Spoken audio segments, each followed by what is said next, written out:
지난주에 하나님을 품은 인생, 하품인의 첫 번째를 말씀을 드렸습니다. 그 첫 번째는 부르심이라는 것이었습니다. 오늘은 두 번째 시간, 선포라는 제목을 가지고 있습니다. 여러분, 하나님이 우리를 부르셨는데 부르신 것에는 이유가 있습니다. 그렇지 않으면 싱거운 것이 되고 맙니다. 하나님의 부르심도 마찬가지입니다. 하나님은 결코 아무 이유 없이 싱겁게 우리를 부르시는 분이 아니십니다. 하나님의 부르심에는 분명히 이유가 있습니다. 그 이유가 무엇인가? 오늘 여러분들과 나누기 원하는 것이 바로 그것입니다. 하나님의 부르심의 이유, 특별히 우리가 하나님이 불러서 이 땅 가운데 하나님을 품고 살았던 선지자들, 예언자들을 통하여서 그것들을 보고 또 이 시대 하나님이 부르신 우리도 그와 같은 이유를 분명히 알고 붙잡고 살아가는 귀한 분들이 되시기를 주님의 이름으로 축원을 드립니다. 여러분, 선지자 예언자는 무엇하는 사람입니까? 무엇하는 사람인가 알려면 그 말 뜻을 먼저 보면 됩니다. 목사는 마치 양을 치듯이 돌보는 사람, 그 이름의 뜻이 그러한 사람입니다. 그러한 것을 담고 있습니다. 선지자, 그 말을 뜯어보면 이렇게 됩니다. 먼저 선자의 알지자, 먼저 안다라는 뜻입니다. 또 우리가 그 선지자의 다른 이름인 예언자라는 것을 보면 그 뜻을 볼 때 이렇게 이야기할 수 있습니다. 앞서서 말한다. 앞서서 말한다. 그러니 우리가 이 하나님의 부르심을 받은 예레미야와 같은 사람을 때로는 선지자라 부르고 때로는 예언자라 부르는데 이 두 말을 합쳐보면 이렇게 정리할 수 있을 겁니다. 미래의 일을 먼저 알고 말하는 자. 미래의 일을 먼저 알고 말하는 자. 그런데 이렇게만 보면 좀 심심합니다. 꼭 성경에 나오는 선지자 예언자뿐만 아니라 우리가 길 가면서 깃발 걸고 있는 사람들도 비슷한 사람들이 아닌가라는 생각이 들기 때문입니다. 그래서 이것을 성경 가운데 보면 보다 구체적으로 무엇이라고 말하는지 우리는 알 필요가 있습니다. 에스겔서 7장 26절은 이렇게 말합니다. 선지자에게서 묵시를 구하나 헛될 것이며 제사장에게는 율법이 없어질 것이며 장로에게는 책략이 없어질 것이며, 멸망받은 이후에 마지막 때 이렇게 된다는 겁니다. 이 말을 돌이켜보면 선지자에게는 본래 묵시를 구하였었고, 그리고 제사장에게는 율법이 있었고, 장로에게는, 지혜로운 자에게는 또는 서기관에게는 책략이 있었다라고 바꿀 수 있습니다. 예레미야서 18장 18절도 같은 말씀을 말합니다. 제사장에게서 율법이, 지혜로운 자에게서 책략이, 선지자에게서 말씀이 라고 하여서 고대 이스라엘의 지도자 그룹이었던 사람들이 어떠한 일을 맡고 있었는가, 하고 있었는가를 우리들에게 말해줍니다. 제사장은 하나님이 내려주신 율법을 맡은 자였습니다. 그 율법대로 백성들에게 교훈하기도 하고, 그 율법대로 하나님 앞에 제사를 드리기도 하고, 그 율법대로 하나님 앞에 사람들이 살아가도록 정하게, 정결하게 살아가도록 가르치는 자들이 제사장이었다라는 겁니다. 장로는, 또는 지혜로운 자는, 또는 관리나 서기관은 어떠한 사람이었느냐? 지혜와 책략을 베푸는 사람이었다. 그가 배운 것으로, 그가 경험한 것으로 사람들에게 지혜와 책략을 베푸는 사람이 되었다라는 겁니다. 선지자는 어떠한 사람이라고 말하고 있냐면 에스겔서에서는 묵시를, 예레미야서에게는 말씀을 말합니다. 즉 선지자는, 예언자는 어떤 사람이냐? 특별히 하나님께서 세우신 선지자 예언자는 어떤 사람이냐? 세상을 향한 하나님의 말씀과 하나님이 보여주시는 묵시를 가진 자가 된다라는 겁니다. 그러니 성경에 나오는 선지자들, 예언자들은 단순히 미래를 말하는 사람이 아니라 하나님께서 그들에게 내려주신 말씀, 하나님께서 그들에게 보여주신 것, 하나님께서 그들에게 들려주신 것을 사람들에게 전해주는 사람. 왜냐하면 사람들이 선지자에게 와서 이것들을 찾았다라고 말하니까 그들이 알고 있는 것에서 그치는 것이 아니라 이것들을 사람들에게 전해주는 사람이었습니다. 그런데 이 전해주는 사람으로서 세워진 선지자 예언자들, 그들이 했던 구체적인 일은 단순히 전해주는 것을 뛰어넘는 것을 봅니다. 오늘 말씀 9절 말씀을 우리가 함께 읽어보겠습니다. 9절 말씀 함께 읽습니다. 여호와께서 그의 손을 내밀어 내 입에 대시며 내게 이르시되 보라 내가 내 말을 내 입에 두었노라. 하나님의 말씀을 세상에 전하는 것은 크게 보면 두 가지가 있습니다. 하나는 성경의 많은 부분에서 나오는 것 같이 글로 적는 것입니다. 하나님의 말씀을 글로 적는 것은 다른 게 필요 없습니다. 하나님의 말씀을 받고 적을 사람과 펜과 그리고 기록할 수 있는 종이만 있으면 됩니다. 다른 사람들이 아무 필요가 없습니다. 그러니 그는 하나님이 말씀해 주시는 것, 하나님이 보여주시는 것을 이제 필기구를 들고 적어 나가면 됩니다. 그로 인해서 다른 큰 어려움이 없습니다. 그런데 다른 또 하나의 방법, 하나님의 말씀을 전하는 방법 가운데 무엇이 있냐면 말로 전하는 것이 있습니다. 그런데 여러분, 말로 전하는 것은 혼자 할 수 있는 것이 아닙니다. 말로 전하는 것은 듣는 사람이 있어야 합니다. 더군다나 한 사람에게 전할 하나님의 말씀이 아니라 온 나라와 온 민족과 때로는 각 다른 나라들에게까지 전하는 하나님의 말씀이었으므로 이 선지자, 예언자, 하나님의 말씀을 전하는 자들은 여러 대중들 앞에서, 많은 사람들이 모여있는 앞에서 하나님의 말씀을 선포했어야 됐습니다. 그런데 이것은 좀 글로 적는 것과는 상당히 다른 그러한 일들이 그 가운데 있습니다. 글로 적는 것은 그 말씀이 축복의 말씀이든 그 말씀이 심판의 말씀이든 별 상관이 없습니다. 그냥 받은 대로 적으면 됩니다. 그것 갖고 큰 어려움을 겪을 것도 없습니다. 그런데 말로 전하는 것은 다릅니다. 말로 전할 때에 축복의 말씀을 전하면 사람들이 좋아하고 박수치고 환호하겠지만 말로 전할 때에 그 말씀이 심판의 말씀, 멸망의 말씀, 힘들고 어렵고 고난의 말씀이면 사람들이 그 말씀을 결코 반겨하지 않는다라는 겁니다. 예언자들은 하나님의 말씀을 말로 선포하는 자였습니다. 선지자들은 말로 선포하는 자였습니다. 우리가 지금 보는 예레미야서나 이사야서나 아니면 에스겔서나 아니면 다른 모든 이 선지서들은 다 말로 먼저 선포되어진 것입니다. 그런데 여기에서 예언자들이 겪는 모든 어려움들이 나옵니다. 오늘 10절 말씀 보면 이렇게 말합니다. 보라, 내가 오늘 너를 여러 나라와 여러 왕국 위에 세워 내가 그것들을 뽑고 파괴하며 파멸하고 넘어뜨리며 건설하고 심게 하였느니라. 아까 함께 읽은 9절 말씀에 하나님께서 예레미야의 입에 내 말을 두었다.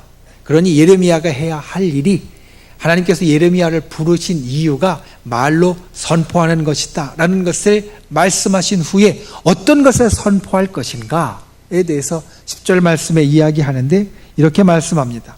뽑고 파괴하며 파멸하고 넘어뜨리며 건설하고 심는다. 여러분, 이 가운데에서 사람들 앞에 말로 선포할 때에 사람들이 박수치며 환호할 것이 있습니다. 무엇이냐면 끝에 있는 두 개입니다. 건설하고 심는다. 어떤 것을 세워서 온전하게 만들어주고 또 어떤 것을 심어서 자라게 하고 열매가 나게 한다 라고 하면 사람들이 좋다, 기쁘다, 그리고 괜찮다라고 이야기하면서 박수치면서 좋아하고 환영할 것입니다. 그런데 그 앞에 있는 말씀들을 보니까 그렇지 못합니다. 보십시오. 뽑고 파괴하고 파멸하며 넘어뜨린다. 이미 심겨져 있는 것, 내가 열매를 잘 따고 있는 것을 뽑아버리고 잘 세워져 있는 것을 파괴하고 그리고 우리가 하는 일들, 걸어가는 길을 파멸하고 또 잘 서 있는 사람을 넘어뜨린다 라고 한다면 그것을 듣는 사람이 좋아할 사람이 사실 별로 없습니다. 당연히 그것에 대해서 손가락질할 것이고 욕할 것이고 또 때로는 핍박할 것이고 어렵게 할 것입니다. 예언자들이, 선지자들이 때로는 감옥에 갇히고 때로는 구덩이에 들어가고 때로는 피신하고 때로는 도망가고 때로는 그냥 엎드려 숨을 수밖에 없었던 이유가 바로 이것이었습니다. 왜냐하면 그들이 선포하는 말에는 축복의 말, 좋은 말도 있었지만 오히려 힘들고 어렵고 괴롭고 심판과 멸망에 대한 말씀들이 훨씬 더 많았기 때문입니다. 오늘 말씀에 선지자가 하는 6가지 일 가운데 4개가 심판과 멸망에 관련된 것이고 2개가 구원에 관련된 것이니 이들이 선포하는 말이 훨씬 더 많은 분량으로 선포하는 말 가운데 심판의 말이 있었고 멸망의 말이 있었다라는 것을 우리는 알 수 있다라는 겁니다. 그런데 여러분, 이들이 하나님의 말씀을 전하기 위하여서 부름을 받았는데 그 말씀을 전하면서 힘들고 어렵고 괴로운 심판과 멸망의 말씀을 전하면서 그것을 쉴 수가 없었던 이유. 그것은 바로 그들에게 하나님의 말씀이 너무 분명했기 때문입니다. 이사야서 20장 말씀에 보면 예언자 이사야가 하나님의 말씀을 받고 행한 일을 말하고 있습니다. 무엇이었느냐? 앞으로 애굽이 아수르로부터 당할 멸망과 수치를 나타내기 위해 3년 동안 벗은 몸과 벗은 발로 행하라.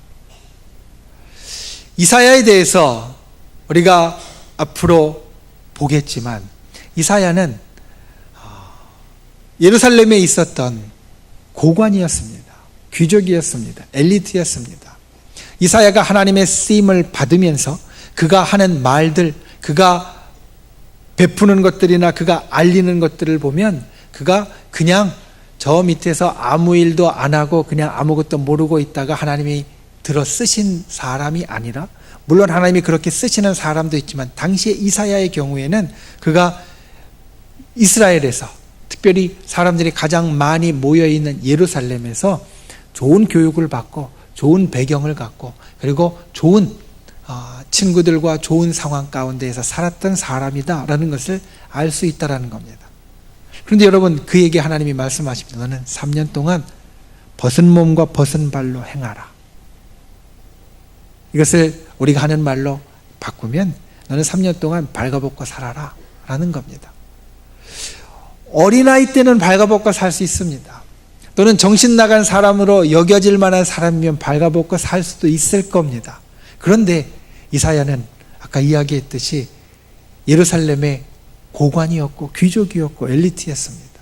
그런 사람이 3년 동안 자기의 일을 하는데 발가벗고 산다라고 하면 그와 같이 수치가 될 만한, 그와 같이 도망가고 싶고 피하고 싶고 꺼려질 만한 일이 별로 없을 겁니다.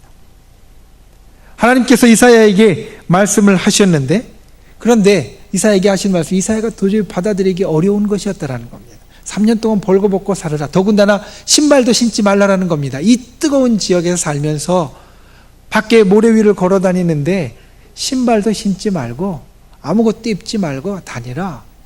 그러니 그냥 힘들고 괴롭고 어려울 뿐만 아니라 그를 통한 수치, 부끄러움이 얼마나 클지 우리는 조금 생각해 볼 수 있습니다. 이뿐만 아닙니다. 선지자들은 이상한 일들을 그의 삶 가운데 행하는 것들이 나옵니다. 호세아는 그가 마땅히 하나님의 부름받은 사람으로 정결한 여인과 결혼했어야 됐지만 그렇지 않고 하나님의 명령에 따라, 말씀에 따라 음탕한 여인인 고멜과 결혼했고, 예레미야는 그가 제사장으로서 마땅히 결혼하고 그가 후사를 얻어서 그를 제사장으로 다시 키워야 될 사람임에도 불구하고 평생 동안 결혼하지 말라라는 하나님의 말씀대로 평생 동안 독신으로 사는 사람이 되었다라는 겁니다.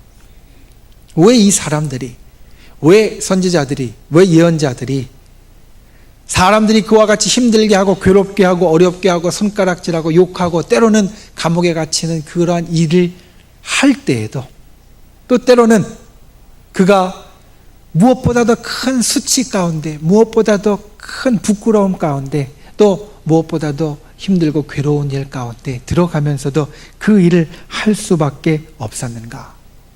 그것은 바로 그들이 너무나 확실한 미래를 보고 들었기 때문입니다. 하나님께서 선지자들에게 보여주신 미래는 너무나 확실한 것이었습니다. 지금 이스라엘이 잘못 행하고 있으니 이스라엘은 분명히 멸망할 것이다. 이스라엘이 잘못하고 있으니 멸망할까 말까 내가 고민 중이다. 아니면 이스라엘 가운데 이건 잘못됐지만 이건 잘된 것도 있다. 이스라엘이 이렇게 해서 이렇게 되면 괜찮아질 것이다. 이런 말씀들이 아니라 하나님께서 선지자들에게 주신 말씀은 지금 내 백성들이 이런 것들을 그릇 행하고 있고 잘못하고 있고 이것이 내 앞에서 아주 그릇되었으므로 이 민족이, 이 백성이, 이 나라가 반드시 멸망할 것이다. 나의 심판을 받을 것이다. 그것이 너무나 엄중했으므로, 그것이 너무나 확실했으므로, 그것이 너무나 분명했으므로 그들은 이것을 말하지 않을 수 없었다는 겁니다. 하나님께서 그분의 뜻을 전하기 위하여서 3년 동안 벌거벗고 살아라. 그만큼 앞으로 일어날 수치가 엄중하다라는 겁니다. 그만큼 앞으로 너희가 경험할 일들이 하나님 앞에 참 괴롭고 힘든 일이 되어질 것이다라는 겁니다.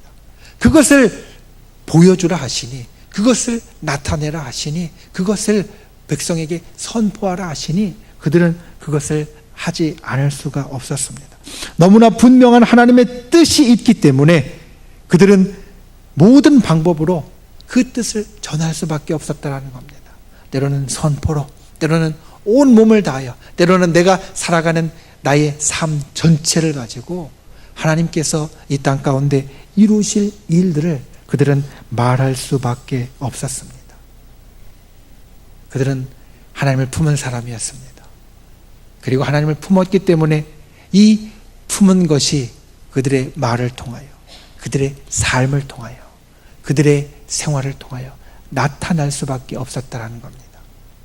오늘 하품인 두 번째 선포는 바로 그것을 말합니다. 선포는 하나님께서 이들에게 하나님을 품은 것을 드러내고 나타내는 방법이었습니다. 하나님께서 보여주신 것을 나타내는 방법이었습니다. 하나님께서 들려주신 것을 나타내는 방법이었습니다. 하나님께서 앞으로 하실 일을 나타내는 방법, 그 방법이 되었다라는 겁니다. 저 여러분, 오늘날 하나님 앞에 이 땅을 살아가는 사람들입니다. 하나님이 부른 사람들이고, 그리고 하나님을 품은 사람들입니다. 하나님은 오늘날도 여전히 하나님을 품은 우리들로 인하여서 하나님의 뜻이 이 땅 가운데 드러나기를 원합니다. 우리가 하나님 앞에 많은 복과 많은 은혜를 받아 누립니다. 하나님의 백성들은 이 땅 가운데 살아갈 때에도 하나님께서 우리들에게 주시는 많은 축복이 있습니다. 여러분, 그런데 하나님께서 우리들에게 왜 그와 같은 축복을 주시는가? 하나님께서 우리에게 왜 형통함을 주시고 우리가 살아가면서 잘 되게 해 주시는가? 그것은 우리를 사랑하시고 그리고 우리를 참으로 돌보시기 때문이기도 하지만 또 다른 것이 있기 때문입니다. 바로 그것을 통하여서 하나님께서 이 땅에 여전히 살아 역사하시는 분이시고, 이 땅의 모든 것을 주장하시는 분이시고, 이 땅에 여전히 모든 것을 돌보시는 분이라는 것을 나타낼 수 있기 때문입니다. 하나님의 백성이 잘 될 때에, 하나님의 백성이 형통할 때에, 하나님의 백성이 모든 축복을 받아 누릴 때에, 아, 하나님께서 여전히 살아계시구나, 하나님께서 여전히 우리에게 복을 주시는 분이시구나, 하나님께서 여전히 우리의 모든 것을 인도하시는 분이시구나, 하나님께서 여전히 이 땅의 모든 것을 살피고 계시는구나, 이것을 세상이 볼 수 있게 되어지기 때문에 우리가 그와 같이 하나님의 여전히 살아계심을 나타내는 증인이 되어질 수 있기 때문에 하나님은 우리를 축복해 주신다는 겁니다. 우리를 형통케 해 주신다는 겁니다. 그런데 하나님께서 우리에게 드러내기 원하시는 것은 그렇게 우리가 잘 되어지는 것, 우리가 축복받는 것, 우리가 하나님 앞에 형통하게 되어지고 기도하는 것에 응답받는 것, 그것을 넘어선 것이 있습니다. 그것을 넘어선 것이 있습니다. 때로는 그 일들이 우리를 괴롭게 하고 우리를 힘들게 하기도 합니다. 때로는 그 일들이 우리가 행하기에 벅차기도 하고 또 어렵기도 합니다. 그런데 하나님의 뜻을 분명히 아는 사람이라면, 하나님의 뜻을 분명히 이 가슴에 품은 사람이라면, 하나님을 품고 사는 인생이라면 때로는 그것이 어려워도, 때로는 그것이 괴로워도, 때로는 그것이 벅차고, 때로는 그것이 나에게 있어서 도저히 하지 못할 것이 된다 할지라도 우리는 행하는 사람이 되어야만 합니다. 예언자들, 선지자들에게 있어서 선포가 그것이었습니다. 그냥 글로 적으면 편합니다. 자기 혼자 골방에 가서 하나님이 보여주신 것을 그냥 글로 적고 하나님이 이렇게 주셨다라고 그냥 그 책을 돌리면 됩니다. 하나님께서 말씀해 주신 것을 그냥 거기에서 받아 적고 그것을 가지고 하나님께서 이렇게 말씀하셨으니까 이것을 읽으라고 하면 됩니다. 그러면 자기는 어려운 상황 가운데 빠질 수 있을 겁니다. 사람들이 돌을 들고 감히 우리를 멸망시킨다고 해, 우리를 죽인다고 해, 어떻게 그런 하나님의 말씀을 전할 수 있어? 괴롭게 하려고 할 때 그 자리에 없을 수도 있고, 사람들이 자기를 붙잡아 감옥에 넣으려고 할 때 도망갈 수도 있고, 사람들이 욕할 때 그 소리를 듣지 않아도 될 것입니다. 그런데 그 속에 품은 하나님, 예언자 선지자들이 그 속에 품은 하나님은 그냥 골방에 앉아서 글을 쓰는 것으로 나타낼 수 있는 하나님이 아니었습니다. 자기 혼자 하나님이 이렇게 말씀하셨다라고 기록하고 사람들이 읽든 말든 사람들이 듣든 말든 상관하지 않는 그러한 하나님, 그분의 뜻이 아니었다라는 겁니다. 그렇기 때문에 예언자들은 그 하나님의 뜻을 드러내기 위하여서, 자기가 품은 하나님을 나타내기 위하여서 사람들 앞에 섭니다. 사람들 앞에 선포합니다. 말로 전합니다. 그를 통해 때로 고초가 있고 때로 괴로움이 있고 힘든 일이 있어도 그들은 그것을 마땅히 감수하고 그를 통하여서 하나님의 뜻을 드러내고 나타내는 것이라는 것을 이 속에 확신하고, 그리고 그것을 붙잡으면서 그들 앞에 선포하는 자가 되었다라는 겁니다. 여러분 생각하십시오. 하나님께서는 오늘 이 시간 여기 이 땅에 우리를 부르셨습니다. 선지자들은 지금부터 2000년이 넘는 그 예전의 시간 가운데 부르셔서 하나님이 쓰신 사람들이었지만, 저와 여러분은 바로 오늘 여기 이 땅에 하나님께서 부르셔서 쓰시는 사람이 되었다라는 겁니다.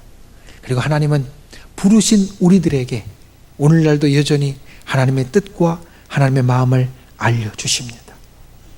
그런데 묻습니다. 저 여러분이 이 가슴 가운데 하나님을 품었고 그 하나님이 하나님의 뜻과 마음을 알려주시는데 그것을 예언자들과 같이 세상에 선포하며 나타내고 있습니까? 아니면 그냥 골방에 앉아서 글만 쓰거나, 아니면 그것도 아니라 혹시 그냥 지나치며 모른 척하고 있지 않습니까? 여러분의 삶이 어디에 집중되어 있습니까? 이 속에 품은 하나님에 집중되어 있습니까? 아니면 우리가 살아가는 세상에 집중되어 있든지, 아니면 나 자신에 집중되어져 있습니까? 하나님을 품은 사람은 우리 속에 품은 하나님에 집중하는 사람이 되어야 합니다. 선지자들은 그랬습니다. 그래서 고난과 어려움 속에도 이 속에 품은 하나님께 집중하며 하나님의 뜻을 말과 온 몸과 삶을 통하여 선포하는 사람이 되었다라는 겁니다. 하나님의 뜻이 너무나 분명했기 때문에, 하나님이 이루실 미래가 너무나 확실했기 때문에 그들은 가만히 주저앉아서 침묵하는 자가 될 수 없었습니다. 저 여러분에게도 하나님이 주시는 분명한 뜻이 있습니다.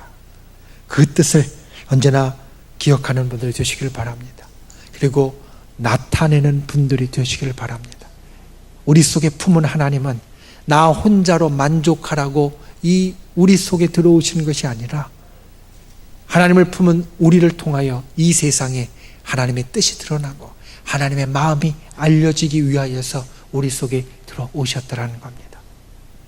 그 하나님의 뜻과 마음, 너무나 분명한 하나님의 뜻과 마음, 저와 여러분을 통하여서 이 땅 가운데 알리시기 원하는 그 각각의 것을 이 선지자들 같이, 예언자들 같이 이 세상 가운데 전할 수 있는, 이 세상 가운데 알릴 수 있는, 이 세상 가운데 증인이 될 수 있는 그런 저 여러분이 될 수 있기를 주님의 이름으로 축원을 드립니다.